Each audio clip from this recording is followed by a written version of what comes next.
शिव के मंदिर में जब भी आप कोई सामग्री लेकर जाएं, या तो सामग्री में बेलपत्री डाल दें, और अगर बेलपत्री नहीं डालें तो उस बेलपत्री के केसे, उस सामग्री के केसे भी 3 हिस्से कर दें।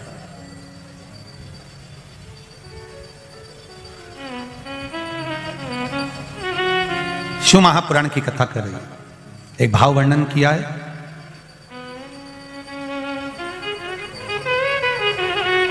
जब केवल एक ही तरह का प्रसाद एक ही पात्र में हम भगवान के शंकर जी के सामने रखे और उसमें हमने बेलपत्री नहीं रखी, या उसको हमने हाथ से 3 हिस्से नहीं करे, या थोड़ा सा भाग हमने अलग नहीं करा, तो उसमें महाराज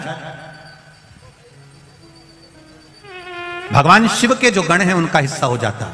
पहला चंदेश्वर का, दूसरा चंदाशु का, तीसरा चंडाली का,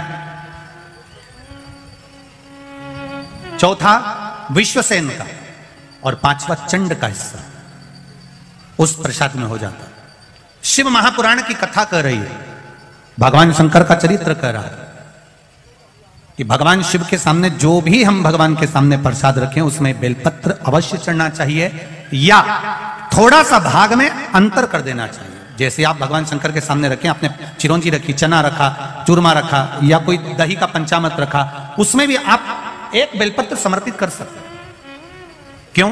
बेलपत्र उसमें डाल देने से या भाग विभाजन कर देने से भगवान शंकर के गणों का जो हिस्सा है वो हिस्सा नहीं रहता, फिर आप उसको ले जाकर अपने भाग के अनुसार उसको प्रयोग में ले सकते हैं, आप उसको पा सकते हैं। अब और अच्छे से समझ लीजिए, प्रसाद, शिव जी का प्रसाद और अन्य प्रसाद में एक अंतर रहता है कि शंकर भगवान के प्रसाद को आप नहीं भी पाते हैं तो केवल अगर दर्शन मात्र कर लेते हैं तो भी ना जाने करोड़ों करोड़ों पाप हमारे जीवन के समाप्त हो जाते हैं, केवल दर्शन मात्र।